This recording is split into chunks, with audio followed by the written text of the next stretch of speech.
সকাল বন্ধুরা, কেমন আছো তোমরা সবাই? আশা করছি সবাই ভালো আছো, সুস্থ আছো, আর আমরাও ভালো আছি। আমার আরও একটা নতুন ব্লগে তোমাদের অনেক অনেক স্বাগত জানাচ্ছি। তো আজকে সকালে উঠে টুকিটাকি কিছু কাজকর্ম শেষ করে পুজো করে প্রথমে এখানে লিকার চা করলাম। কেন বলো তো, আজকে না কোচিনের যে পুজো হবে, তো তার জন্য স্যারেরা বাচ্চারা সব এসছে। তো একটু সাজানো গোছানো হবে, তারপর বাচ্চাদের খেলাধুলো হবে। তো সেই কারণে তোমাদের দাদাভাই বললো কোচিনের যে স্যারেরা এসছেন ওনাদের জন্য একটু চা করতে। তো তার জন্য লিকার চা করে দিলাম। তোমাদের দাদাভাই বিস্কুট দিয়ে কিন্তু নিয়ে গেছে, আর তারপর আমার জন্য দুধ চা করলাম। আর এদিকে কিছুটা দুধ ছিল, সেটা গরম হতে বসিয়ে দিলাম, না হলে আবার কেটে যাবে। তো তারপর একটু বসে আরাম করে একটু চা খাচ্ছি। আর আজকে বসে চা খাচ্ছি তার কারণ হচ্ছে আজকে সকালে ডিউটি আছে ঠিকই, কিন্তু আমি রান্না করব না। কারণ আজকে না পাশের বাড়ি একজনের বাড়িতে খেতে ডেকেছেন। তো ওনার ছেলের জন্মদিন, তো সেই কারণে সবাইকে ডেকে গেছেন। তো আমি জাস্ট ভাতটা বসাবো গিয়েছিলাম, মানে চা করার আগে। তখনই তোমাদের দাদাভাই বললো যে আজকে নেমন্তন্ন আছে, আমিও বাড়িতে যেহেতু থাকছি খেতে চলে যাব, তোমাকে আর রান্না করতে হবে না। তো যাই হোক, মহিলাদের কিন্তু একদিন যদি ছুটি পেয়ে যায় রান্নাতে, তখন কিন্তু বেশ আনন্দ লাগে। তো শোনার পর বেশ ভালোই লাগছিল। তো যাই হোক, তারপরে একটু চাটা করে বসে খেলাম। আর ওইদিকে না তোমাদের দাদাভাই ওই ময়দা মাখিয়ে দিয়েছিল জলের মধ্যে, ওটা একটু বসালাম। কারণ কি বলতো, ওই ময়দা চিট দিয়ে এখানে সাজানো হবে টিউশন ঘরটা রং কাগজ দিয়ে। তো সেই কারণে ময়দাটা ফোটানো হবে, কিন্তু আমি যেহেতু ডিউটিতে যাব, তো সেই কারণে আর বেশিক্ষণ ফোটাতে পারিনি। তোমাদের দাদাভাই বললো যে অফ করে দাও, তো আমি পরে সময় করে ফুটিয়ে নেব। তো তার কারণে আমি কিন্তু ডিউটি যাব বলে বেরিয়ে এসেছি। আর এখানে কোচিনের মধ্যে ঢুকে যখন দেখি কিছু বাচ্চাদের খেলাধুলা হচ্ছে, আর কিছু বাচ্চারা ওই ঠাকুর যে বসবেন ওখানে প্যান্ডেল সাজাচ্ছে। এই সময় হলে প্রতি বছর বাচ্চাদের খেলাধুলা হয়, অনুষ্ঠানও হয়। তো বন্ধুরা, এখন হচ্ছে বিকেলবেলায়। তো ডিউটি থেকে এসে ফ্রেশ হলাম, তারপর এখানে খেতে বসে গেছি। কি বলো তো, আমি যেহেতু খেতে যেতে পারিনি, নেমন্তন্ন যে ছিল, তো তার কারণে তোমাদের দাদাভাই আর সমু যে খেতে গিয়েছিল, ওদের হাতে কিন্তু খাবারটা দিয়ে পাঠিয়েছে। আসলে আমাদের পুরো ভাত বন্ধই ছিল, তো সেই কারণে হয়তো ভাতটা দিয়ে পাঠিয়েছে। কিন্তু তোমাদের দাদাভাইকে বলেছিলাম এসে রান্না করে খাবো, যেহেতু আমি একা খাবো, তো সেই কারণে না এসে রান্না করব বলেছিলাম। কারণ সকালে রান্না করলে ঠান্ডা হয়ে যাবে, তো সেগুলো খেতে ভালো লাগবে না। তো সেই কারণে বলেছিলাম ঠিক আছে আমি এসে রান্না করব। যেহেতু খাবারটা দিয়ে পাঠিয়েছেন ওনারা, তো সেই কারণে প্রসাদটা খেয়ে নিচ্ছি এখন। তো খাওয়া দাওয়া শেষ করে তারপরে এখন চলে এলাম বাসনগুলো মেজে নেওয়ার জন্য। সকালে হয়তো রান্না বান্না হয়নি ঠিকই, কিন্তু এতগুলো বাসনও বেরিয়েছে। তার কারণ হচ্ছে তোমাদের দাদাভাই সমু মুড়ি খেয়েছিল, আমিও খেয়েছিলাম, আমি টিফিন নিয়ে গেছিলাম। তো তারপর এসে প্রসাদ খেলাম, তো অনেকগুলো বাসন বেরিয়ে গেছে।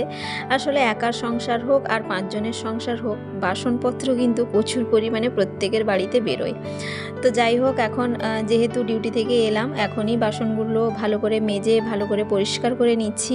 তবুও তো আজকে একটু রেস্ট পেলাম, কারণ প্রত্যেক দিন সেই সকাল থেকে উঠে সমস্ত কাজ শেষ করে রান্নাবান্না করে ডিউটিতে যেতে হয়।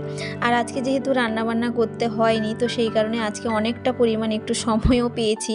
কারণ প্রত্যেক দিন না একই রুটিনও ভালো লাগে না, মাঝে মধ্যে যদি একটু ফাঁক পাই তখন কিন্তু বেশ ভালোই লাগে। সত্যি কিন্তু কোনো জায়গায় কাজ করলে সপ্তাহে একদিন হলেও ছুটি পাই, কিন্তু সংসারের ক্ষেত্রে দেখবে কোনো দিনই তোমার ছুটি নেই বলতে গেলে। যদি কারোর বাড়িতে ডাক পড়ে তখন কিন্তু বেশ আনন্দ লাগে বলো। আমার তো বেশ ভালোই লাগে, যদিও আমার রান্না করতে কষ্ট লাগে না, তবু কি বলো তো, প্রত্যেক দিন সেই ডিউটি যেতে হয়, রান্না করতে হয়, বাড়ির সমস্ত কাজ একাকেই করতে হয়। তো সেই কারণে মাঝে মধ্যে যদি একটু রেস্ট পাই তখন বেশ ভালোই লাগে। সবার কিন্তু একটু রেস্ট নিতে ইচ্ছে করে, কিন্তু আমার তো সেরকম সুযোগও নেই, দুপুরে কোনো দিন ঘুমোতেও পারি না। তো যাই হোক, কিছু করার নেই। তো তারপর এখানে বাসনপত্রগুলো মেজে পরিষ্কার করলাম, আর সিংটাও মেজে ঘষে পরিষ্কার করে মুছে নিয়েছি। আর সকালে না যে ওই কোচিনের স্যারেদেরকে চা দিয়েছিলাম, ওইগুলো কিন্তু আমি মেজে ঘষে পরিষ্কার করে রেখেছিলাম। তো শুধুমাত্র মুড়ি খাওয়ার পর থেকে বাসনগুলো ছিল। তো যাই হোক, এখন বাসনগুলো উল্টে ভালো করে রেখে দিলাম, শুকনো হলে আবার বাস্কেটে ভরে গুছিয়ে রাখবো। তো তারপর চলে এলাম টিউশন ঘরে। তো দেখতেই পাচ্ছ বাচ্চারা সকালবেলায় কত সুন্দরভাবে বেলুন রং কাগজ দিয়ে সাজিয়েছে। আর ওই বোর্ডগুলোতে দেখতে পাচ্ছ ওইগুলোতে না এই মেয়েরা কিছু ছবিও এঁকেছে, ভীষণ সুন্দর লাগছে জানো তো। আর বেলুনগুলো বেশ কালারিং দিয়ে সাজিয়েছে, বেশ ভালোই লাগছে। আর প্রতি বছর কিন্তু স্যারেরা বা বাচ্চারা মিলে কিন্তু প্যান্ডেলটা করে। আর এই বছর কিন্তু শুধুমাত্র বাচ্চারা বেশিরভাগটাই করেছে বলতে গেলে। তো স্যারেরা বলেছিলেন তোরা যেরকম পারিস প্যান্ডেলটা তৈরি কর, আমরা এবছর কিছু করতে পারবো না। তো যাই হোক ভীষণ সুন্দরভাবে কিন্তু ওরা সাজিয়েছে। তো তারপর ঘরে চলে এলাম। তো ঘরটা ঝাঁট দিচ্ছি, কিছু হোক না হোক ঘরটা তো ঝাঁট দিতে হবে, কারণ একটু পরে সন্ধে হয়ে যাবে। তো সেই কারণে ঘরটা ঝাঁট দিয়ে দিচ্ছি। আর প্রতি বছর কিন্তু সন্ধ্যের সময় সাজানো গোছানো হতো, কিন্তু এই বছর তোমাদের দাদা ভাই বাচ্চাদেরকে সকালবেলায় বলে দিয়েছিল যে তোরা কিন্তু সকালবেলায় এসে সব কিছু সাজিয়ে নিবি, কারণ অনেকটা রাত্রি হয়ে যায় প্রতি বছরই সাজাতে সাজাতে। তো সেই কারণে অনেকটা সমস্যা হয়, তো কিছুটা বাকিও থেকে যায়। তো সেই কারণে বাচ্চাদেরকে বলেছিল যে সকাল সকাল আসবি, সকালেও খেলাধুলা হবে আর সাজানোটাও হয়ে যাবে। তো তার কারণেই কিন্তু বাচ্চারা সকালবেলায় এসে সাজিয়ে নিয়েছে। তো যাই হোক তারপরে এখানে কিছু কাপড়গুলো সকালে দিয়েছিলাম সেগুলো তুলবো, আর এক্ষুনি যে ডিউটি থেকে এলাম সে কাপড়টা ধুয়ে দিয়েছিলাম সেটা এখন রোদে দিচ্ছি। প্রতিদিন কিন্তু এইভাবে প্রতিদিন আমি কাপড়টা ধুয়ে দিই, কারণ হসপিটালে কাজ করি তো সেই কারণে প্রতিদিন এসে কিন্তু কাপড়টা ধুয়ে দিই। আর বেশিরভাগই সকাল সকাল ডিউটি থাকে, তো তার কারণে কাপড়টা একেবারে চেঞ্জ করে নিলে তো সেই কাপড়ে যদি আমি পুজো টুজো করে নিই তো তাড়াতাড়ি বেরোতে পারি, না হলে একটু দেরিও হয়ে যায়। তো যাই হোক তারপরে সমুর কাপড়গুলো কয়েকটা তুলে নিয়ে এলাম, সেগুলো এখন গুছিয়ে রেখে দিচ্ছি। ওর তো প্রতিদিন অল্প অল্প হলেও প্রতিদিনই কাপড় কাচতেই হয়। তো যাই হোক তারপরে কিন্তু এখানে ঠাকুরের বাসনগুলো ধুয়ে নিচ্ছি। সকালবেলায় যে পুজো করেছিলাম বাসনগুলো কিন্তু রেখে দিয়ে গেছিলাম, ধোয়া হয়নি। তো সেই কারণে এখন ভালো করে ধুয়ে নিচ্ছি, আর ঠাকুর ঘরটাও ভালো করে ঝাঁট দিয়ে দিয়েছি। আর আজকে না ঠাকুরমশাই বলেছেন রাত্রিবেলায় এসে সমস্ত কিছু সাজিয়ে গুছিয়ে দিয়ে যাবেন, যেহেতু কালকে সকালবেলায় 9টার দিকে পঞ্চমী কেটে যাবে। তো সেই কারণে ঠাকুরমশাই বলেছেন যে সকাল সকাল এসেও সাজিয়ে পুজো করে উঠতে অনেকটা সময় লেগে যাবে, তো তার কারণে আজকে সমস্ত কিছু সাজিয়ে দিয়ে যাবেন। আর ওই কালকে না সাদা ভাত করেও খাওয়ানো হবে বাচ্চাদেরকে, তো সেই কারণে কিছু বাজারও নিয়ে এসছে তোমাদের দাদা ভাই স্যারেরা মিলে। আর এখানে উনুন করা হয়েছে, মাটির উনুনেই কিন্তু রান্নাটা হবে। আর ওপরে না একটা পেপার দিয়ে দেওয়া হয়েছে যাতে পোকামাকড় বা কিছু না পড়ে, তো সেই কারণে। আর এদিকে তোমাদের দাদা ভাই কিছু ঠাকুরের জন্য ফলের বাজার এটা সেটা নিয়ে এসছে, আর কিছু বাজারও বাকি আছে, আবারও যাবে তোমাদের দাদা ভাই আর একজন স্যার। বাড়িতে পুজো হোক বা কোচিনের পুজো হোক না কেন অনেকটা পরিমাণ ঝামেলা থাকে, তো একার পক্ষে সব কিছু কিন্তু করা সম্ভব নয়। তো তার কারণে কিন্তু একজন স্যার হেল্পও করছেন। তো তারপর বাচ্চারা এসছিল, এখানে কিছু আনাজ করা হচ্ছে, তার কারণ হচ্ছে কালকে যেহেতু সাদা ভাত করে বাচ্চাদেরকে খাওয়ানো হবে, তো সেই কারণে রাত্রিবেলায় কিন্তু সমস্ত কিছু আনাজ করে ধুয়ে ভালো করে পরিষ্কার করে রেখে দেওয়া হবে। যেহেতু রাত্রি থাকতে রান্নার লোক চলে আসবেন, তো সেই কারণে সমস্ত কিছু কিন্তু রেডি করে রাখা হবে, শুধুমাত্র ওই টমেটো আদা এইগুলো পরের দিন পেস্ট হবে। তো যাই হোক তারপরে এদিকে দেখতেই পাচ্ছ সন্ধ্যার সময় একটু এদিকে চলে এলাম কোচিনে, খুব সুন্দর লাগছে লাইটটা জ্বলার পর। তো তারপর ঘরে চলে এসেছিলাম, এখানে লিকার চা বসিয়েছি। আসলে ওই দিদি এসছে, দিদি বলতে আমার হাজব্যান্ডের যে দিদি এসছে, তো মুড়ি খেতে বলেছিলাম, দিদি বললো যে মুড়ি খাবো না, তো দিদির জন্য আর তোমাদের দাদা ভাই আর ওই শেষদির মেয়ে শেষদি এদের জন্য চা বসিয়েছি। আর দিদি যে এসছে দিদি কিন্তু জিলাপি নিয়ে এসছে, তো ওইখানে বড়দির বৌমাকে শেষদিকে দিয়েছি বাটিতে যে নিয়ে যাওয়ার জন্য। আর এদিকে চা সবাই মিলে একটু খেয়ে নিচ্ছে। তো তারপর এদিকে তোমাদের দাদাভাইকে চা দেওয়ার জন্য এসেছিলাম, কিন্তু তোমাদের দাদাভাই ঠাকুর আনতে চলে গেছিলো। আর স্যারেরা বাচ্চারা সবাই মিলে কিন্তু ঠাকুরটা নামিয়ে নিচ্ছেন, মানে টিউশন ঘরে ঢোকানো হবে।